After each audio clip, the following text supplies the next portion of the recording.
نحمدہ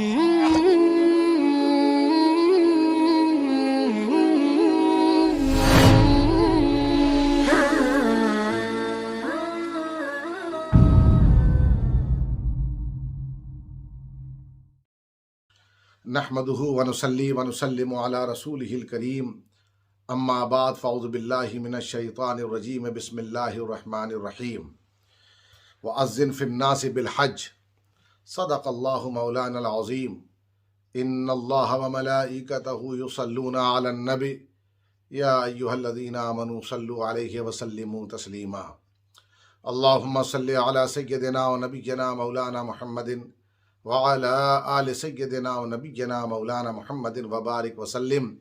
صلاۃ و سلام علیک یا رسول اللہ صلی اللہ علیہ وسلم۔ حضرت ابراہیم علیہ السلام نے لوگوں کو حج کی طرف دعوت دی اور لوگوں نے جواب میں لبیک اللہم لبیک کی صدا بلند کی، یعنی حضرت ابراہیم علیہ السلام کی جو دعوت تھی اس دعوت پر تمام ان روحوں نے بھی لبیک کہا جنہیں حج کی سعادت نصیب ہونی تھی، اور حضرت ابراہیم علیہ السلام کی دعوت پر لبیک اللہم لبیک، اے اللہ حاضر ہیں، ہم حاضر ہیں، بلاوا ہے اللہ کی طرف سے اور بلانے والا اس کا خلیل ہے، دعوت ہے اللہ کی لیکن دعوت دینے والا اللہ تبارک و تعالیٰ کا دوست حضرت ابراہیم علیہ السلام۔ یہ کتنے نصیبے کی بات ہے اور کتنی عزت کی بات ہے کہ اللہ تبارک و تعالیٰ جو ہمارا خالق و مالک ہے وہ ہمیں اپنے گھر کی طرف دعوت دے رہا ہے، اپنے گھر پہ بلا رہا ہے، اور اسی انداز سے اسی منظر کو سامنے رکھتے ہوئے جب حاجی حج کے لیے روانہ ہوتا ہے وہی کیفیت اس پر طاری ہو جاتی ہے احرام باندھنے کے بعد، یا جب حج کی وہ نیت کر لیتا ہے کہ اب حج کے لیے میں نکل رہا ہوں، تو اس وقت وہی کیفیت کی جب وہ صدا بلند کرتا ہے احرام باندھنے کے بعد لبیک اللہم لبیک لبیک لا شریک لک لبیک، کہ اے اللہ حاضر ہیں، ہم حاضر ہیں۔ جب حج کے لیے نکلتا ہے لبیک اللہم لبیک، اے اللہ حاضر ہیں، ہم حاضر ہیں، لا شریک لک لبیک، تیرا کوئی شریک نہیں، ہم حاضر ہیں، ان الحمد والنعمت لک والملک،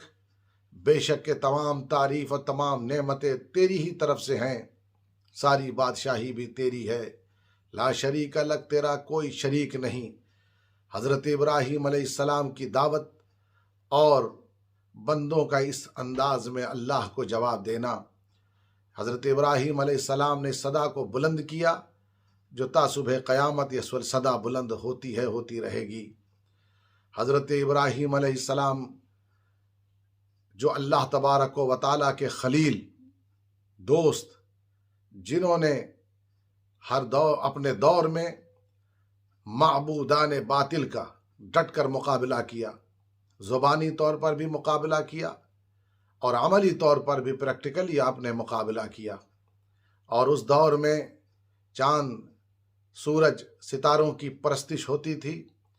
اور اس کا رد کیا، اور اس کے بعد آپ نے فرمایا انی وجہت وجہی للذی فطر السماوات والارض، کہ میں تو بس اسی کی طرف کنسیڈر کرتا ہوں، اسی کی طرف توجہ کرتا ہوں جس نے زمین و آسمان کو خلق کیا ہے، حنیفا وما انا من المشرکین، اب میں بس اسی کے سپرد ہوں، اسی کے حوالے ہوں، اسی کی طرف میری توجہ ہے اور میں مشرکین میں سے نہیں ہوں۔ اپنی بیزاری کا بھی اعلان کیا اور اپنا عمل، اپنا عقیدہ دنیا کے سامنے حضرت ابراہیم علیہ السلام نے کھل کر بیان کیا۔ نتیجتاً حضرت ابراہیم علیہ السلام کو ہر طرح کی آزمائش سے گزرنا پڑا، بڑی سے بڑی آزمائش، بڑی سے بڑی تھریٹننگ حضرت ابراہیم علیہ السلام کے سامنے آئی، اور حضرت ابراہیم علیہ السلام نے بے خوف و خطر ہر طرح کا مقابلہ کیا، اور حضرت ابراہیم علیہ السلام نے توحید کے علم کو بلند کیا۔ حضرت ابراہیم علیہ السلام کے بعد بھی لوگ حج کرتے رہے، لیکن حضور اکرم صلی اللہ علیہ وسلم کے دور تک بہت ساری مشرکانہ رسمیں حج تو کرتے تھے لوگ، لیکن جاہلانہ اور مشرکانہ رسمیں اس میں شامل کر دی گئیں، جیسے قربانی کے خون کو کعبے کی دیوار پر مار دینا، جیسے طواف بغیر لباس کے کرنا، اس طرح کی بہت ساری جاہلانہ رسمیں داخل کی گئیں۔ حضور اکرم صلی اللہ علیہ وسلم نے آ کر کے حج کے، یعنی ایسا نہیں ہے کہ اس کے اندر بہت ساری مشرکانہ رسمیں شامل ہو گئیں تو آپ نے حج پر بینڈ لگا دیا، نہیں، بلکہ جو خرابی تھی، جو خامیاں تھی، اسے دور کیا، اس کو ریفارم کیا، اس کی اصلاح کی۔ اسی لیے کوئی اچھا مقام، اچھی جگہ کوئی اگر بدعات کرے تو جو بدعات ہو رہی ہیں وہ غلط ہیں، لیکن وہاں پر جو ہے، جو سچائی ہے، جو حقیقت ہے، اس کو ماننا چاہیے، تسلیم کرنا چاہیے۔ اور یہ نہیں کہ جہاں پر کوئی اچھی جگہ، سچی جگہ، حق کی جگہ، اور وہاں پر کسی قسم کے رسم و رواج اور جاہلانہ رسمیں شامل ہو جائیں، داخل ہو جائیں، تو اسے برا سمجھنا چاہیے، نہ کہ فی نفس ہی، جیسے میں آپ سمجھ جائیں گے، واضح کر دوں، بزرگوں کی بارگاہ میں، اولیاء اللہ کے دربار میں جانا چاہیے، سعادت مندی کے ساتھ جانا چاہیے، اور یہ توجہ کرنا چاہیے کہ اللہ والوں کا وہ دربار ہے جہاں پر ہم حاضری دیتے ہیں، یہ وہ لوگ ہیں جو کامیاب ہوئے۔ ہمیں توجہ کرنا چاہیے کہ یہ اللہ کے وہ نیک بندے کامیاب کیسے ہوئے، پھر ان کی زندگی کو اپنانا چاہیے، ان کی سیرت کو اپنا کر کے ہمیں بھی کامیاب بننا چاہیے، اور وہاں پر جا کر کے سعادت مندی سے حاضری دینا چاہیے، کیونکہ ان کی دعائیں اللہ کی بارگاہ میں قبول ہوتی ہیں۔ تو اب یہ چیز تو ایسی ہے جو اصلی طور پر بہتر اور پسندیدہ ہے، اس میں کوئی خامی نہیں، خرابی نہیں، جس پر اہل ایمان کا عمل ہے۔ لیکن اب وہاں پر اللہ والوں کے درباروں میں کسی قسم کی جاہلانہ رسمیں آ جائیں، ان رسموں کو برا کہنا چاہیے۔ وہ ساری چیزوں کو اٹھا کر کے وہ بالکل بدعت اور مشرکانہ روش کہنا، یہ سراسر ظلم اور زیادتی ہے، یہ طریقہ بالکل غلط ہے، اہل ایمان کا یہ طریقہ نہیں ہے۔ تو جو چیزیں جہاں بھی کسی مسجد میں اگر کوئی خرافات ہو جائے تو آپ مسجد پر جا کر کے یہ نہ کہیں گے کہ مسجد ہی اس خرافات کی وجہ سے اس مسجد کو بند کر دو، نہیں، اسے ریفارم کیجئے۔ کوئی کہیں بھی خرابی پیدا ہو جائے کسی جگہ پر تو جو چیز صحیح ہے اسے صحیح کہیے، اور جو غلط ہے جس میں جاہلانہ رسمیں وغیرہ ہیں اس کو برا کہیے، اس کو ریفارم کرنے کی کوشش کیجئے، نہ کہ سراسر وہ پورے وجود کا، پوری چیزوں کا انکار کر دینا۔ اسی طریقے سے تمام تر چیزوں کی مثالیں آپ اس پر لا سکتے ہیں۔ مگر دوستان محترم، یہاں بھی وہی چیز تھی، حج میں بہت ساری مشرکانہ رسمیں آ گئیں،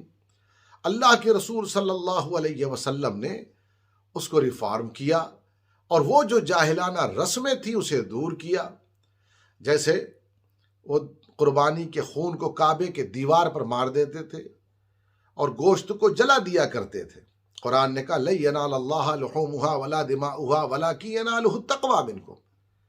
کہ یہ جو تمہارا قربانی کا خون اور گوشت یہ اللہ تک نہیں پہنچتا، بلکہ تمہاری نیکی، تمہاری نیت ہے، یہ اللہ تک پہنچتی ہے۔ اور اس طرح سے اس رسم کو روکا، اور اس کے بعد جو ہے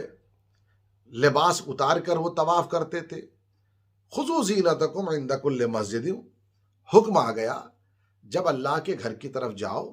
تو سج دھج کے جاؤ، لباس کے ساتھ جاؤ، بدن کو ڈھانک کر کے جاؤ۔ اب لوگ جاتے ہیں اگر حج و عمرے کے لیے تو اس کا اپنا خاص لباس ہے، اس وقت طواف کرتے ہیں تو حالت احرام میں کرتے ہیں، اور ایسے طواف کرتے ہیں تو پورے لباس کے ساتھ کرتے ہیں۔ تو گویا یہ ساری چیزیں دھیرے دھیرے رسول اکرم صلی اللہ علیہ وسلم نے بالکل واضح فرما دیا اور اس کا ریفارم کر دیا۔ جیسا حج اور جس حج کی طرف حضرت ابراہیم علیہ السلام نے دعوت دی تھی، ویسا ہی ریفارم کر کے حضور اکرم صلی اللہ علیہ وسلم نے امت کے سامنے پیش کر دیا، جس پر آج الحمدللہ امت مسلمہ عمل کر رہی ہے۔ دوستان محترم، تو حضور اکرم صلی اللہ علیہ وسلم نے حج کے اندر جو بھی فمن فرض فیہن الحج فلا رفث ولا فسوق ولا جدال فی الحج، یعنی جب حج کرو تو تم ایسے کرو کہ جتنی بھی گندگی اسے دور کرو، وہ ظاہری گندگی، باطنی گندگی، ایسے صاف و شفاف بن کر کے جاؤ، نہ کسی قسم کا گناہ، نہ عصیان، نہ کسی قسم کے لڑائی جھگڑا. وہاں جاؤ تو اپنی توجہ فقط اللہ کے لیے، اللہ کی رضا کے لیے ہونی چاہیے. تو ایک منصب، ایک سرٹیفکیٹ لے کر کے تم واپس آتے ہو، جاتے ہو تو ایک نام ہوتا ہے، واپس آتے ہو تو نام کے آگے حاجی لگ جاتا ہے. یہ ایک بہت بڑا اعزاز ہے اور یہ ٹائٹل اسی گھر سے ملتا ہے. تو اپنے اندر سے تمام تر برائیوں کو دور کر دینا چاہیے. ظاہری طور پر انتہائی پاک و صاف ہو کر کے آدمی کو، اور نیتوں کو بھی بالکل پیور کر کے حج کرنے کے لیے جانا چاہیے. پھر وہاں پر کیا کرے؟ تو اس کا بھی بہت پہلے لوگ، عرب کے لوگ جب اکٹھا ہوتے تھے تو اپنے باپ داداؤں کے قصے سناتے تھے. تو قرآن نے کہا فَاذْكُرُوا اللَّهَ كَذِكْرِكُمْ آبَاءَكُمْ أَوْ أَشَدَّ ذِكْرًا. یہ نہ کرو، بلکہ یہاں جب آ جاؤ تو بس اللہ تبارک و تعالیٰ کی باتیں کرو، اس کا ذکر کرو. بلکہ جیسے اپنے باپ دادا کا ذکر کرتے تھے اس سے بھی زیادہ شدت کے ساتھ اللہ تبارک و تعالیٰ کا ذکر بلند کرو. یعنی کہ جب حج کرنے جاؤ تو وہاں پر ابا کم کرو، اللہ اللہ زیادہ کرو. تو دوستان محترم، جب بندہ اس خلوص اور اخلاص کے ساتھ جاتا ہے، اپنے ظاہر و باطن کو پاک صاف کر کے، نیت کو پیور کر کے جاتا اور حج کرتا ہے، بہت سارے گناہ بھی لے کر کے جاتا ہے، لیکن جب پلٹ کر کے آتا ہے اس انداز سے حج کر کے، تو پھر اس کے سر پر کوئی گناہ نہیں ہوتا. اللہ تبارک و تعالی ہم سب کے حال پر رحم فرمائے. وآخر دعوانا ان الحمد للہ رب العالمین.